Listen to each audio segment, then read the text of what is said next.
Kalau bagi saya sih bisnis itu sebagai perjalanan ya, petualangan gitu. Jadi barang yang kita jual, kadang-kadang orang jualan, dia berpikir apa yang dia mau, bukan apa yang customer mau gitu. Oke, jadi apa yang customer want, customer need, customer behavior-nya gimana? Baru kita ngomongin bisnisnya gitu ya. Baru ngomongin bisnisnya. Oke. Kalau yang paling penting untuk mereka yang bisnisnya berkeluarga, sudah terlanjur berkeluarga, menyamakan visi kah? Fondasinya itu apa? Kalau Alright, thank you Coach Sukardi sudah hadir di program perdana. Ini namanya program The Business Gameplay. Oke. Kita akan bongkar gimana bisnis itu bisa berkembang. Karena ada orang bikin bisnis bertahun-tahun, berturun-turun ya gitu-gitu aja gitu. Oke. Tapi ada juga yang baru dipegang sebentar oleh orang tuanya atau oleh anaknya, Iya. dan dia berkembang. Iya. Dan di program kali ini, Coach Sukardi yang merupakan seorang profesional coach di bisnis, pebisnis juga, belajar bisnis juga, sekolahnya nggak di Indonesia, gitu. Dan kita akan bongkar itu. Oke. Thank you Coach. Oke. Sudah hadir. Sama-sama. Coach Sukardi mungkin boleh kenalan dulu deh. Coach Sukardi itu, Coach Sukardi, enaknya panggil kok aja deh ya. Coach Sukardi itu latar belakang belajar hidupnya apa, terus kok bisa membesarkan bisnis keluarga, dan bisnisnya apa? Ya. Saya Sukardi. Dulu saya kuliah di Inggris selama 4 tahun. Di Manchester, Salford, University of Salford di Manchester. Tapi MU? Sampingnya MU gitu. Jadi Salford itu sampingnya MU. Oke. Dan dulu saya ambil Information Technology. Oke. Jadi di sana selama 4 tahun. Dan saya sekarang bergerak di bidang kemasan. Saya itu adalah generasi kedua. Dan dulunya saya waktu menjalankan bisnis orang tua itu, saya juga belajar dan sempat jadi business coach juga di salah satu lembaga coach di Indonesia. Selama 2 tahun. Jenis bisnisnya manufaktur ya? Manufaktur, ya, manufaktur. Bisnis kita sudah dari tahun 87 dan saya gabung dari tahun 2004. Oh, hampir 40 tahun. Ya, hampir 40 tahun. Wow, lama banget. Ya. Oke. Berarti di tangan Coach Sukardi itu sudah berapa tahun bisnis ini? 22 tahun ya. 22 tahun di tangan saya. Gitu. Jadi pulang kuliah, langsung pegang bisnis? Langsung. Ya mungkin break dulu 3 bulan saat itu, setelah itu baru ke pabrik. Oke, nggak pernah kerja ke perusahaan lain gitu, apa langsung bangun bisnis? Waktu saya kuliah dulu pernah part time sih, kerja di toko, ada handphone di sana, terus pernah juga di restoran gitu. Jadi part time aja gitu. Pengen tahu gimana kalau misalnya kerja itu seperti apa gitu. Memang dari diri sendiri juga sudah ada keinginan seperti itu. Gitu. Oke, mungkin biar jadi gambaran kok buat teman-teman yang nyimak ini. Jumlah karyawan yang dikelola dulu pertama kali dan sekarang itu berapa? Dulu kita puluhan sih, sekarang 100 lebih lah. Ya, pernah sampai 200-an, terus efisiensi turunin lagi jadi 100-an gitu. Oke, jadi jumlah karyawan itu memang karena strategi bekerja secara efektif dan efisien gitu ya? Ya, jadi kita sesuaikan, jadi produktivitasnya kita efisienkan lagi, terus juga sekarang juga ada mesin dengan teknologi yang baru, jadi kita membutuhkan orang yang lebih sedikit untuk menghasilkan barang yang sama. Alright. Nah sekarang kita mau bahas begini kok. Waktu membangun ulang. Jadi kan generasi pertama itu ceritanya banyak, membangun. Kedua membesarkan. Nah ini kan Ferry yang ketiga nih setelah ini. Itu kan anekdot yang ya maybe yes, maybe no gitu. Nah waktu Coach Sukardi pertama kali pegang, apa situasi krisis yang terjadi dan waktu itu Coach Sukardi menghadapinya gimana nih? Karena setiap orang punya masalah yang berbeda-beda di fase bisnis yang berbeda-beda ya. Waktu saya masuk ke perusahaan saya, itu dulunya perusahaan keluarga. Jadi di dalam itu tuh ada 8 keluarga, ada sepupu, ada paman. Dulu krisisnya itu adalah perusahaan keluarga itu ada kesulitan. Jadi pada saat kita mau melakukan perubahan atau kita mau memberi arahan kepada tim, itu biasa setiap keluarga itu ada yang resisten, ada yang support gitu, ada yang ngikutin aja gitu. Yang paling sulit itu adalah kalau ada resisten, karena secara struktural itu tidak jelas, tidak terbentuk. Nah itu yang ke satu, perusahaan keluarga semuanya bos gitu. Ya. Terus yang kedua, keluarga ini kan makin lama pasti umurnya nambah dan sebagainya gitu. Dan kita harus siapkan supaya perusahaan ini bisa berlangsung untuk waktu yang lebih panjang lagi bagaimana.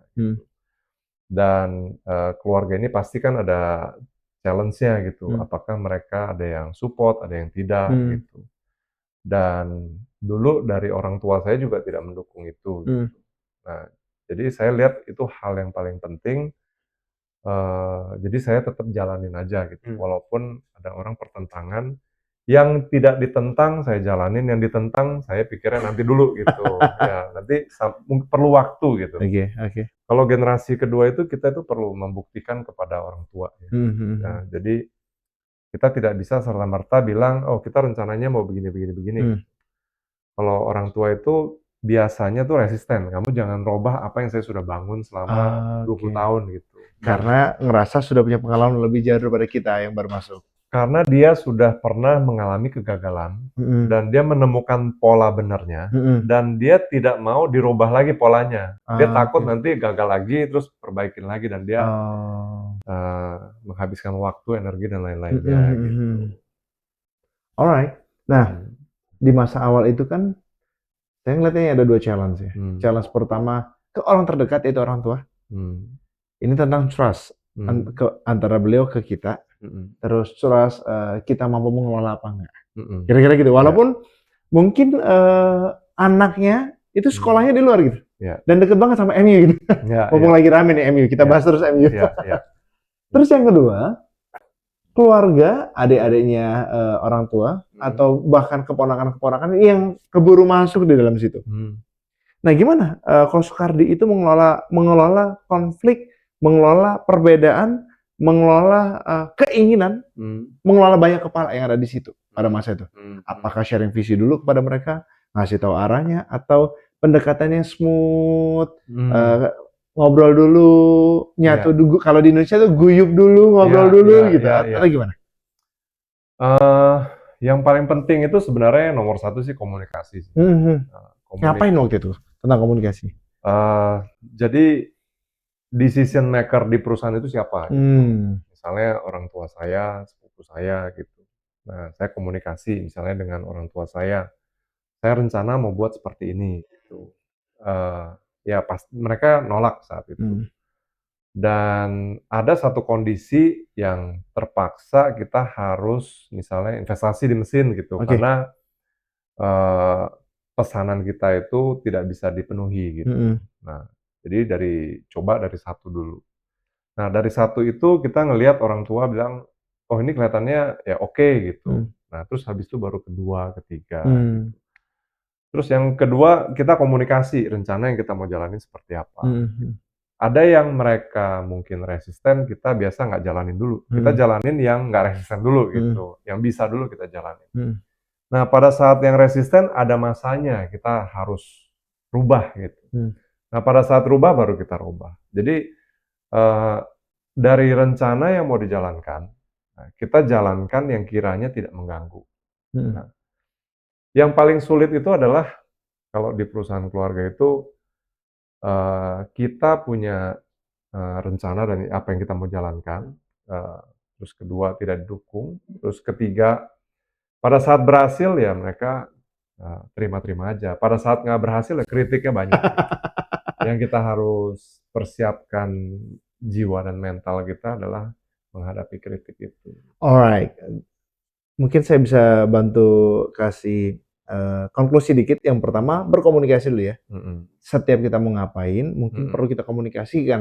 Kalau di manajemen mungkin bentuknya meeting bulanan, meeting 3 bulan. Bisa, kalau di keluarga sih tidak ada. Oh nggak ada? Jadi kita kebanyakan informal saat itu. Oh, sambil ngopi, makan gitu? Oke. Yang kedua, membuat something like matrix maybe. Mana yang bisa dikerjain, mana yang resiko konflik paling rendah, mana yang nggak bisa dikerjain, dan segala macamnya. Sehingga tahu prioritas mana yang diberesin dulu, gitu. Nomor 1 itu kalau perusahaan keluarga itu yang kita bangun adalah trust dulu. Nah, pada saat kita sudah ada trust, baru kita bisa melakukan lebih dari itu. Ya, berarti kita bikin prioritas dong? Ya, baru kita waktu itu kalau kasusnya saya buat struktur organisasi dulu, terus perbaikin alur kerja, terus perbaikin layout, terus buat monitoring sistemnya. Dan pada saat proses itu juga tidak ada yang kata mulus, jadi banyak sekali kegagalan-kegagalan karena awalnya kita tidak pernah rekrut orang karena saat itu zona nyaman, turnover-nya sangat sedikit. Nah, sekarang kita mau buat sesuatu yang baru, yang di mana kita sendiri juga baru belajar juga. Kita sendiri juga nggak tahu, kita nggak ada pengalaman sebelumnya, dan kita juga nggak tahu ke depannya mau gimana. Jadi kita sambil belajar, sambil menjalankan, sambil belajar, sambil evaluasi. Gitu. Yang kata kuncinya yang paling penting sih adalah evaluasi. Gitu. Kadang-kadang jangan pernah merasa selalu benar, jangan merasa selalu tepat gitu, dan jangan merasa tidak ada resiko. Jadi segala sesuatu pasti ada resiko, dan kita mulai dari hal yang kecil dulu. Jadi kita mengambil kesuksesan yang kecil-kecil dulu. Oke, jadi small winning-nya dibangun. Ya. Supaya orang lihat ada bukti dan membuat trust semakin besar. Ya. Oke. Sekarang mungkin kita bergeser dikit loh, karena Coach Sukardi itu selain pebisnis juga seorang pelatih di coach tepatnya ya, untuk mengembangkan organisasi UKM yang keluarga ke profesional. Nah, sekarang kalau kita lihat case-nya kok, ini kan enak, uangnya sudah kelihatan. Bisnisnya sudah turunan. Bagaimana dengan dia yang baru memulai? Dan dia ingin ngajak keluarganya. Better dia ajak keluarga, kakak dia misalkan. Kalau saya berlima ngajak abang kakak, ya bisnis bareng deh gitu. Atau tapi saya sebagai orang normal, apalagi di Indonesia, pengen bantu dong abang kakak gitu. Nah, kalau ada orang yang seperti saya punya saudara banyak dan dia mau ajak keluarganya berbisnis, enaknya, bagusnya menurut Coach Sukardi ajak langsung ke manajemen ngerjain bisnisnya, atau dia sebagai partner, atau ya udah kita kerjain sendiri aja. Kalau ada hasil mungkin bisa dibagi ke mereka atau gimana? Kalau mereka itu mau jalanin bisnisnya baru atau mau lanjutin? Baru mulai. Oke. Nah, perintis nih ceritanya. Oke. Kalau bisnisnya baru itu, yang pertama itu menurut saya sih harus jelas dulu ya, kenapa gitu. Kenapa dia mau jalanin bisnis itu?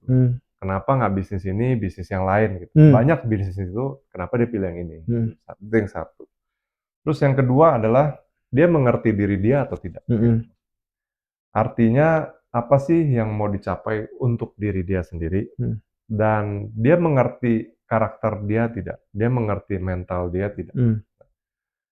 Itu dulu yang perlu dia ketahui gitu. Ya, ibaratnya misalnya kalau kita mau bangun, misalnya kita ada bangunan ruko gitu misalnya, dan sekarang kita mau pindah nih bangun gedung gitu. Nah, kita itu harus punya pondasi dulu yang kuat. Ya.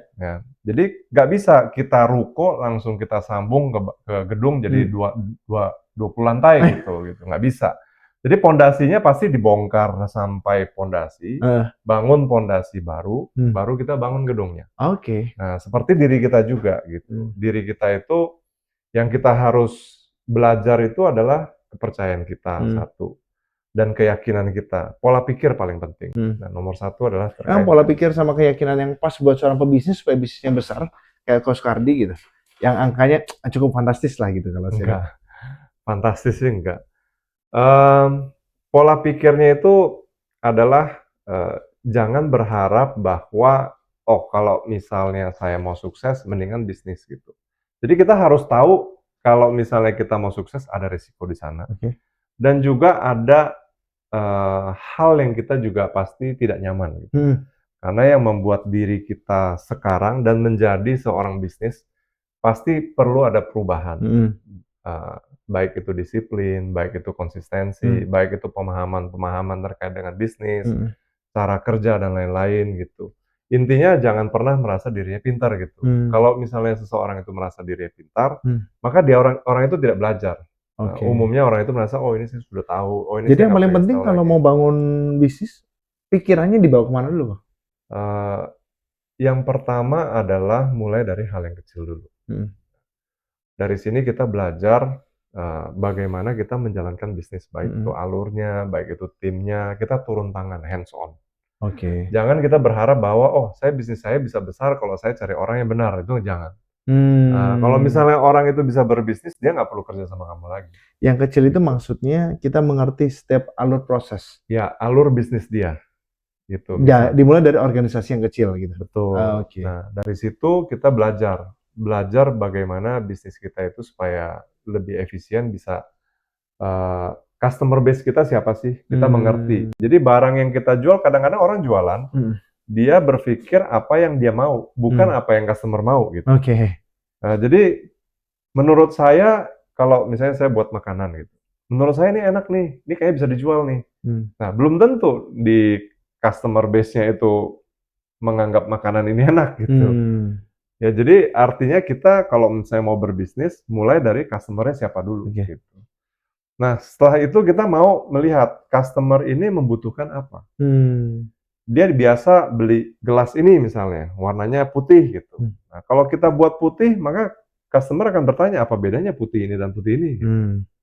Nah, jadi itu juga kita harus mengerti. Nah, dari situ baru kita pikirin bagaimana kita deliver, bagaimana kita melayanin, bagaimana kita memberikan value yang lebih baik dibanding orang lain. Jadi sehingga orang itu mau memilih kita dibanding orang lain. Nah, di situ kita mengerti dulu. Baru kita mikirin bisnisnya. Oke. Gitu. Kalau boleh saya tarik kesimpulan berarti mikirin market dulu ya? Market dulu. Market, jadi apa yang customer want, customer need, customer behavior-nya gimana? Betul. Baru kita ngomongin bisnisnya gitu ya? Baru ngomongin bisnisnya. Oke. Nah itu yang paling penting untuk dikunci. Ya. Kalau yang paling penting untuk mereka yang bisnisnya berkeluarga, sudah terlanjur berkeluarga, menyamakan visi kah? Pondasinya itu apa? Kalau yang pengalaman saya ngelihat perusahaan keluarga itu yang besar juga ada gitu. Kayak misalnya perusahaan coklat yang ternama gitu. Mereka tuh perusahaan keluarga gitu. Nah, biasa keluarga itu dimasukin ke holding. Brandnya ungu itu ya? Ya. Dan biasa keluarga-keluarga itu dikumpulin ke holding. Oke. Jadi pembuat kebijakan. Tapi anak perusahaan itu dibuat profesional. Nah, keluarga kalau bisa jangan terlibat di operasional yang sama. Itu kalau saran saya sih. Kecuali kalau dibuat divisi yang berbeda. Gitu. Berarti kalau sudah terlanjur bisnisnya berkeluarga, memastikan peran fungsi jabatannya clear di awal. Clear, ya. Itu harus clear. Oke, kok mungkin kita bisa langsung lompat ke pembahasan kedua nih. Kalau tadi kan pembahasan bagaimana krisisnya di awal memulai. Kalau Coach Kardi itu begitu pulang langsung hands on di bisnisnya gitu. Kalau orang baru mulai, nah sekarang kalau bisnisnya sudah mulai jadi nih, sudah mulai ada uang. Apalagi anak muda nih kan, anak muda itu banyak OKB kan. Begitu ada duit dikit, jalannya berubah. Beli dompet bagus gitu, semuanya bagus. Mau cewek mau cowok gitu. Nah kalau Coach Kardi sendiri, apa pilihan hidup saat sudah mulai punya uang dan kenapa itu dipilih? Kalau saya sih lebih seneng hidup sederhana sih. Kenapa? Gitu. Kan boleh memilih, uangnya udah banyak. Ya kalau banyak tuh relatif ya. Orang yang lebih banyak tuh jauh lebih banyak lagi gitu. Mungkin karena saya itu kan lahir dan besar di keluarga juga yang biasa-biasa saja. Gitu. Dan kita juga tidak mementingkan materi mau seperti apa gitu. Dan semakin adanya hal-hal yang kita inginkan, itu akan semakin mempersulit kita juga sebenarnya gitu. Misalnya kita suka sesuatu yang branded gitu. Nah, nanti kalau misalnya tas branded gitu. Nanti kalau kita bawa tasnya branded lecet gitu, terus gini ngomel-ngomel gitu kan. Ya kadang-kadang ya menurut saya sederhana-sederhana aja, biasa-biasa aja. Terus saya sih lebih fokus ke orang tua gitu, terus ke keluarga, ya terus kalau bagi saya sih bisnis itu sebagai perjalanan ya petualangan gitu. Jadi kadang-kadang kita ketemu susah, kadang-kadang kita ketemu senang, ya kita nikmatin aja gitu. Terus ya saya senang berbagi gitu. Artinya kalau misalnya ada orang sharing atau gimana, kadang ada tanya jawab di situ gitu. Kalau saya sih jalanin seperti itu aja, tidak ada yang terlalu gimana ya. Menurut saya berbagi itu adalah hal yang menyenangkan. So how you spend your money? Ya kehidupan sehari-hari aja sih kalau kita misalnya bawa keluarga jalan gitu. Terus ya sehari-hari aja sih jalannya.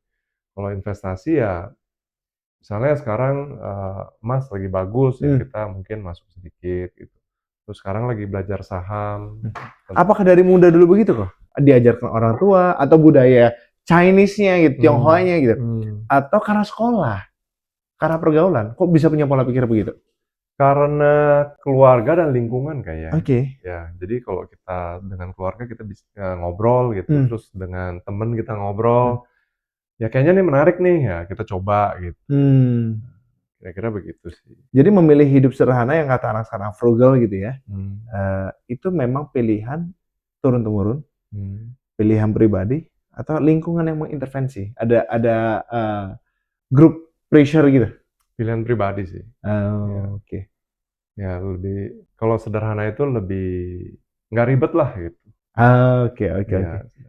Ya. Teman-teman saya juga mengalami secara langsung ngelihat saat yang lain kalau jalan, waktu itu kita pernah acara bareng, kita ada rakernas di sebuah organisasi di Jawa Tengah. Yang lain tuh ribet, maksudnya bawa koper gede gitu. Kok Sukardi, saya masih ingat, karena kami sekamar, bawa koper kecil, enteng lagi gitu kan. Kawasan doang gitu kan. Kemeja yang dibawa cuma buat acara, kan. Sesimpel itu. Memang orangnya simple dan itu walk the talk. Nah, satu pertanyaan di fase ini kok. Value apa yang diyakini tentang kesederhanaan dan juga spending money? Kayaknya tadi buat keluarga dan buat future ya, dengan investasi gitu. Emang Ko Sukardi itu punya value apa? Saya sih seneng hidup itu yang simple gitu, yang tenang gitu. Jadi nggak banyak noise gitu, nggak ribet gitu. Ya saya sih lebih seneng menginvestasikan waktu dan energi untuk sesuatu yang produktif gitu, dibanding untuk sesuatu yang mengganggu gitu. Ya, kalau misalnya kita melakukan sesuatu terus nanti ada masalah dengan kita investasi terhadap sesuatu dan sesuatu itu ada masalah, terus kita harus jaga, rawat, kayaknya ribet. Oke. Pola pikirnya dapat dari baca buku, ikut training, seminar, ngobrol? Mungkin dari kecil begitu ya. Oke. Dari kecil saya bukan tipe yang seperti itu. Memang didikan orang tua begitu? Enggak sih, dari kecil ya. Mungkin faktor genetik kali ya. Mungkin bawaannya begitu gitu. Jadi nggak mikirin yang aneh-aneh. Bukan sionya begitu gitu ya? Bukan ya, oke. Nah, sekarang buat teman-teman UKM nih kok, banyak banget yang lingkungan ya, pressure group-nya gitu ya, kondisi kanan kirinya itu ngelihat, gue punya tas ini nih, beli ini nih. Gue, tongkrongan gue mobilnya gede begini nih, gue begini juga. Nah, lu begini lah, kredit cuma berapa sih gitu kan. Nah, kan ada golongan hedon dalam tanda kutip, yang habiskan hidupnya buat have fun aja, terus beli, itu pemuasan diri lah ya. Dan iya, beberapa orang mengatakan ya sah-sah aja, namanya menikmati hidup. Tapi beberapa lainnya memilih seperti Ko Sukardi yang berinvestasi buat diri, buat kepala dengan belajar. By the way, teman-teman, saya pernah ketemu Ko Sukardi itu sama-sama di toko buku. Nggak sengaja kita ketemu di toko buku. Ada 2 kali ketemu di toko buku dan ya itu unik sekali. Jadi kan spending money-nya itu ya buat buku lagi, buat mungkin acara kelas gitu ya, belajar atau buat ketemu circle yang positif gitu. Nah, menurut Ko Sukardi, di fase mana orang boleh menikmati uangnya kalau UKM yang baru bertumbuh nih? Terus di fase mana mereka harus ikat pinggang? Dia harus tahan, dan gimana cara nahannya kalau harus tahan? Ya. Kalau saya mengumpamakan bisnis itu tuh seperti kita nanam pohon. Oke. Ya, pertama kita nanam tunas, kita rawat, pupuk, siram setiap hari, nggak langsung berbuah. Dan bisa berbuah itu 2-3 tahun kemudian. Atau bahkan mungkin ada pohon yang 5 tahun, ada yang 7 tahun gitu. Nah, kalau kita mau menginvestasikan kembali ke yang lain atau kita mau membeli sesuatu yang kita suka, ya kita perlu self reward lah istilahnya untuk memotivasi diri kita sendiri itu, ya kita ngambil dari buahnya. Bukan pohonnya. Bukan kita potong rantingnya atau pohonnya kita tebang, ambil kayunya, bangun rumah. Nah, jadi kira-kira analoginya seperti itu. Gitu. Dan menurut saya ada salah satu trainer juga di Indonesia, dia bilang tuh gaya sama dengan tekanan. Iya. Jadi kalau orang banyak gaya pasti banyak tekanan. Gitu. Dia berbanding lurus. Iya. Ya, jadi saya juga mendapat inspirasi dari situ juga. Oke. Ini menarik ya. Jadi, batasannya gimana dong? Kapan saya boleh mulai self reward dengan jumlah angka tertentu? Mungkin bisa kita konkretkan. Yang disebut buah tadi yang boleh dipetik itu dalam bisnis itu apa? Dan berapa lama sekali kita boleh panen buahnya? Sebagai business owner yang lagi bertumbuh nih. Iya, kalau pohon itu, kalau buah itu kan kita bisa petik kalau udah matang. Iya. Ya, begitu juga kayak bisnis kita. Apakah udah matang belum? Nah, kalau belum matang ya jangan dipetik dulu. Indikator matangnya? Ya mungkin tidak ada hutang misalnya, cash flow-nya positif. Dan ambilnya dari dividen. Ya, ngambilnya dari dividen. Ya, jadi banyak sekali kan UMKM atau UKM, mereka itu menggabungkan biaya hidup pribadi dengan usaha dia. Nah, jadi sehingga pada saat mereka ngambil tidak terasa, bisnisnya tiba-tiba cash flow-nya negatif. Mau bayar orang susah, misalnya contoh. Nah, kira-kira seperti itulah. Oke. Jadi dipisah gitu. Idealnya berapa kok? Untuk bisnis yang lagi berkembang mungkin ya angkanya di bawah per tahun misalkan ya, revenue-nya di bawah 5M sama di atas 5M itu berapa persen sih dia boleh ambil? Itu nggak bisa ngomong sih, karena Tergantung purpose-nya ya? tergantung bisnisnya. Oke. Ada bisnisnya yang mungkin cash flow-nya agak panjang, terus ada bisnisnya yang mungkin likuiditasnya sangat cepat gitu. Terus juga kebutuhan dia bagaimana gitu. Misalnya kebutuhan di bisnisnya bagaimana, pribadi dia bagaimana, tingkat urgensinya seperti apa, pentingnya seperti apa. Jadi itu tidak bisa dibicarakan secara Jadi harus menghitung rigid juga ya ngambilnya berapa ya? Ya, menurut saya begitu. Jadi pastikan cash flow-nya positif. Dan dia bisa menghitung profit loss, dia ngerti laporan keuangan. Setelah itu dia keluarkan sebagai dividen. Jadi dipisah gitu. Kalau dia pribadi ambil sebagai gaji, kalau keuntungan diambil sebagai dividen. Kalau bisnis lagi bertumbuh nih kok, idealnya ya, menurut Coach Kari itu dia harus nahan uang berapa bulan sih buat jagain saving money-nya gitu, jagain dia punya uang cash gitu di dalam organisasinya. 12 bulan? Tergantung tingkat kenyamanan dia. Jadi contoh misalnya gini, andai kata bisnis saya kalau sepi atau tidak jalan misalnya gitu, cash saya bisa tahan bisnis saya berapa lama? Nah, kalau misalnya dia bisa tahan 6 bulan dan dia merasa nyaman, 6 bulan udah cukup aman buat dia, ya mungkin 6 bulan itu ukurannya. Gitu. Ada juga mungkin likuiditas tinggi, oh saya punya perputaran sangat cepat, gitu. Saya cukup 3 bulan aja gitu. Jadi andai kata sepi pun, uang saya bisa bertahan 3 bulan. Atau mungkin setahun. Tergantung preferensi masing-masing. Jadi yang seperti awal saya bilang, mengerti diri sendiri gitu. Wah penting ini jadi fondasi lagi. Kenal diri sendiri ya. Ya, kadang-kadang banyak sekali orang itu mau berbisnis bukan ngenalin diri sendiri, tapi malah ngenalin orang lain. Dia ngeliat bisnis itu, orang itu jalan bisnis ini enak gitu. Iya. Itu Indonesia. Belum tentu dijalanin enak gitu. Belum tentu dijalanin dia bisa juga. Iya. Itu kayaknya orang umum banget. Ih enak nih, cuan nih gitu.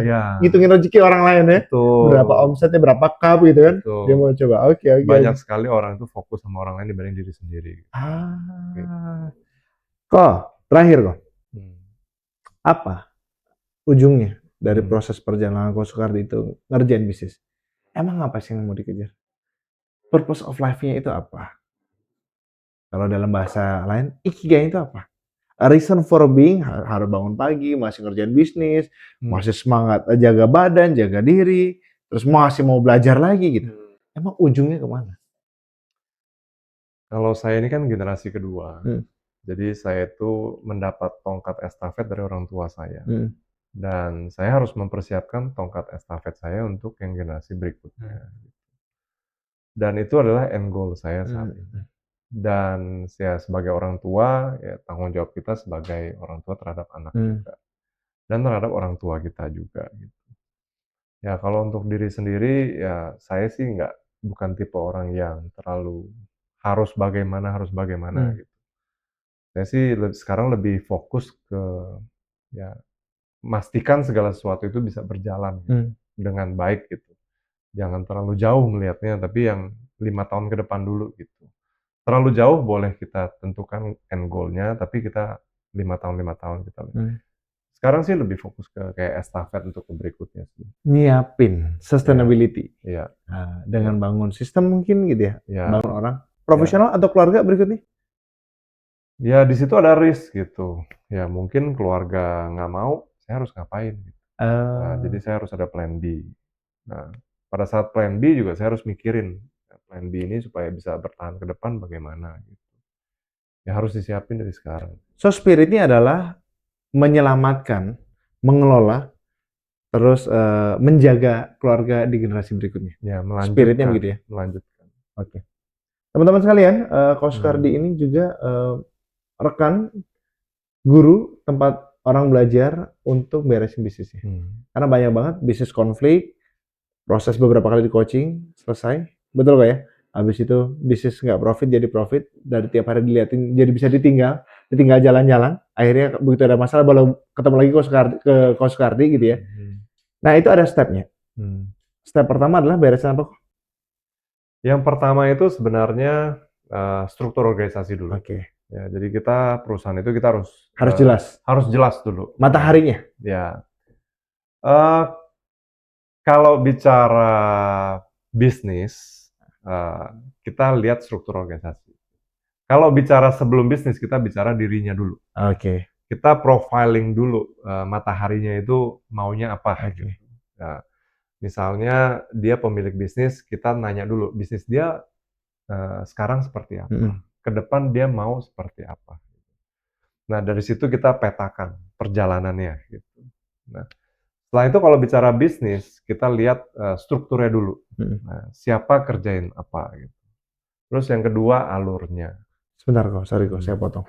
Nah dari proses yang Coach Sukardi lakukan itu tadi, dari struktur dulu beres, ada teman Coach Sukardi yang bisa akhirnya ambil dividen ya, sekitar 20. Pokoknya miliaran dari bisnisnya. Oh iya. Berawal dari itu, berawal dari benerin struktur, terus beresin alur dan seterusnya. Betul nggak ya? Kalau yang itu sih sebenarnya tahan kok. Ya. Kalau mau dengar ceritanya, tulis mau di kolom komentar dan kita lanjut di video berikutnya.